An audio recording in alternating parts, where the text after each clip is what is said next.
Hello, everybody. Good morning, good evening, and good afternoon. Hope you're having a great day, by the way. And welcome to another episode of Business Accelerator with myself, Adam Strong.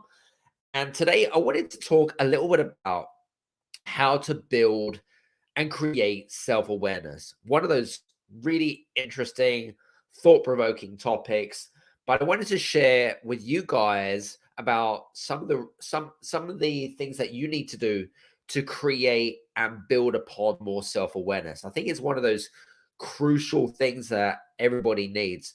Now, if you're listening to me live, or in fact, if you're listening to the replay, use the hashtag live, use the hashtag replay. That'd be super awesome. And do me a favor as well. I always ask for this. PLC, post, like, or comment on the comment section below. That'd be super awesome as well. It's always great to see some engagement as well. For you guys that are listening in on the podcast, we'll put all the show notes below, as we always do. And I've got a little bit of an ask as well. So we've been running these business accelerator shows for a little while. If there is a particular topic, or if there is something that you would like for me to go into a deep dive on, do me a favor, reach out to me either through LinkedIn or on YouTube or so forth, and just put in like one or two words. What is it that you'd like to see on the show? That would be like super awesome, because we literally come out with topics, but it's 10 minutes, bish, bash, bosh, in and out type of thing. But it's all good. So let's get straight into today. Let's talk about self-awareness.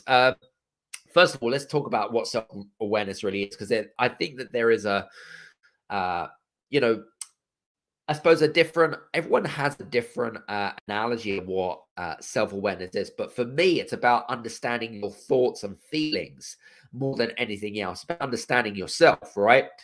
But more importantly, when it comes to self-awareness, how do you then translate that into being a better person? How is it that you can help others? How is it that you can effectively, was going to say, lean in and be an advisor to other people, right? So I think that for me, self-awareness is being able to understand your strengths and weaknesses, okay?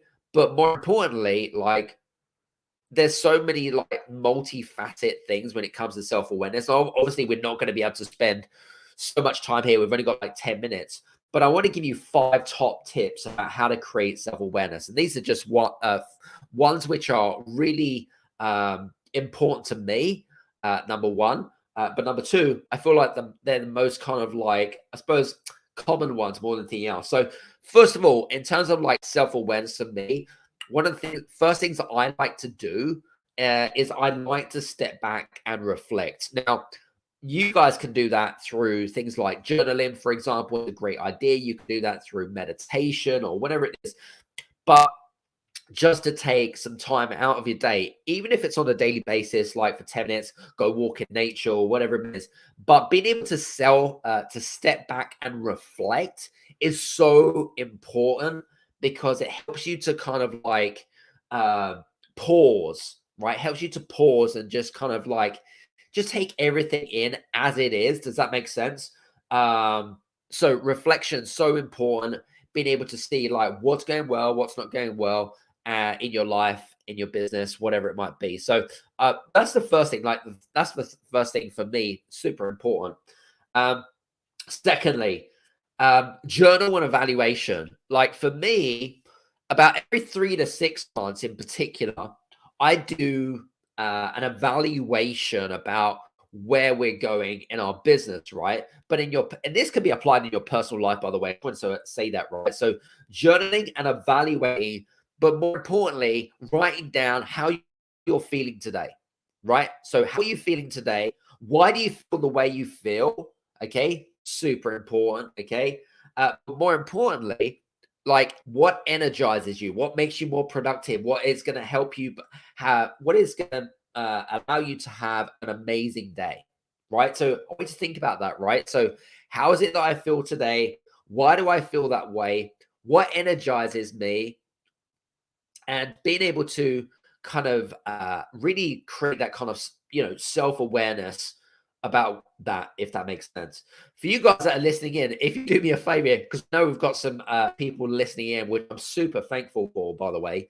Do me a favor, PLC, post a like comment in the comment section below. If you have any questions, use the comment section. That'd be super awesome. And then hashtag live, hashtag replay.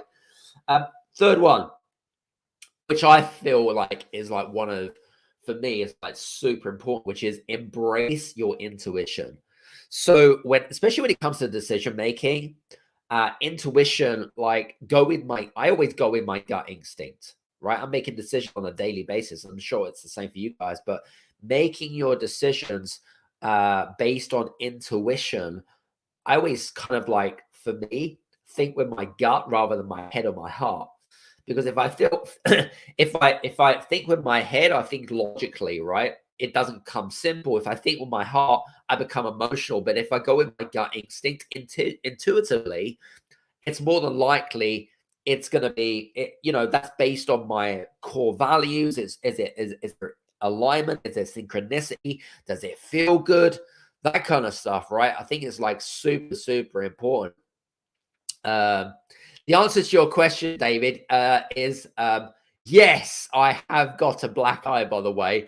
That is a long story. And no, I wasn't punched in the face. I just wanted to say that to you.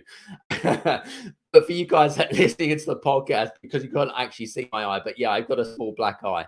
But there's a whole new story that I'm not going to get into there, but absolutely 100%. But thanks very much for your question. I appreciate that.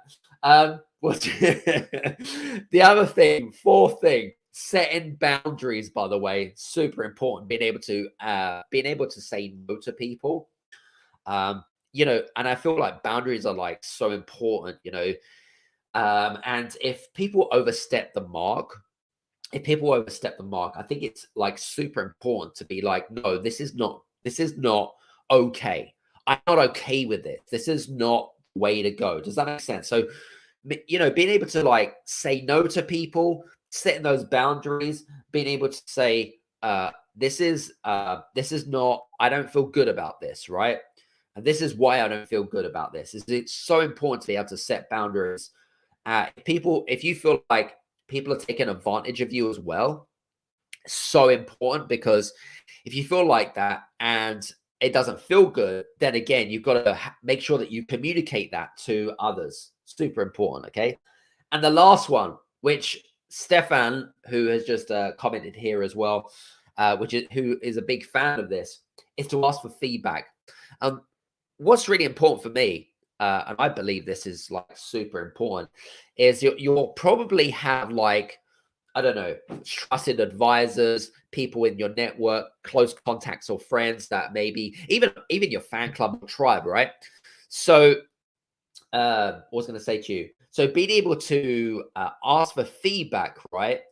And the thing is, I'm always for feedback. Like last week, we did, what was I going to say? I did I had a vulnerable post that went out there. We spoke about it on Tuesday, and I was literally just asking for people's advice. And I feel like a lot of people really appreciated that. Do you know what I mean? People really feel like they appreciated it. And I appreciate their advice and counsel more than anything else. So I feel like from my perspective, I feel like, not enough people are asking for feedback on a regular basis, because there's this, like, the first thing that they're thinking about is judgments, right? What is it that, people are going to think about me or feel about me or whatever it is, or whatever the circumstances are. In fact, yesterday we had a really interesting discussion over on Clubhouse, which was all about vulnerability. And the topic of yesterday's Clubhouse show was all about, does showing vulnerability damage your reputation? Honestly, it was a great thought-provoking topic on Clubhouse. You should have been there, guys. In fact, I wish I'd have recorded it. I'm actually going to be writing an article about it very, very shortly. We've got Charlotte here. So how you doing, Charlotte? Great to see you. Charlotte says it's taken years to be able to say no, but since it's become something I'm comfortable with, it's changed my life both personally and professionally. Well, thanks very much for sharing that with us, Charlotte. I really appreciate that. Yeah, do you know what? It's really interesting. It's kind of like, I remember working with a client that used to say yes to everything. And the problem with that is that it just like affected her productivity, her mental health. And I just said, like, what are you gaining from this? Right. What you know, but it's also like you put pressure on yourself and you feel like you're obligated to say yes to everything. Trust me, you're like, unless you are a superhero, last time I checked, most people weren't. Um, it's just not going to happen, right? Stefan says, keeping a journal to make sure you stay on track is helpful as it forces you to think about where you are. Absolutely, 100%. Definitely, 100%. I agree on that. Some very cool stuff. Some great comments, by the way, this morning, guys. If you're listening to me live, use the hashtag live. If you're listening to the replay, use the hashtag replay. For you guys that listen to the podcast, all the show notes are below. All the show notes are below. All the links are below. And like I said, if you have a particular topic or if there's something that you would like for me to talk about, it's a 10-minute show. We do daily, Monday to Friday, UK time, 9 o'clock. What I was going to say to you, reach out to us. I'll see what we can do. We've got a load of topics and a load of people here as well. If you're not already following me on LinkedIn, follow me on LinkedIn. We've got all of our people here on LinkedIn, actually, or subscribe to our YouTube channel. Make sure you click on the bell as activate as always, because then that way you'll get a notification. So listen, have a great Thursday. I went to quickly pile in there, or whenever you're listening to this, actually, and whenever you're listening to this, and listen, hopefully you guys, for you guys, just a quick reminder as well, we had a great podcast show with the amazing Rachel Pedersen, who talks about how to go viral on TikTok. But she is probably one of the most vulnerable, integrity-led, authentic people that I know on the planet. It was a great episode. It was a short episode, but I just feel like it gave some great perspective to people. So if you haven't already checked it out, go to Apple, Spotify, Google, whatever your favorite podcast friend. Go there, Game Changers Experience. Check it out. Let me know what you think. Anyway, enough from me. Have a fantastic day, week, month, whenever you listen to this, and we'll speak to you soon. Take care. See you soon. Cheers.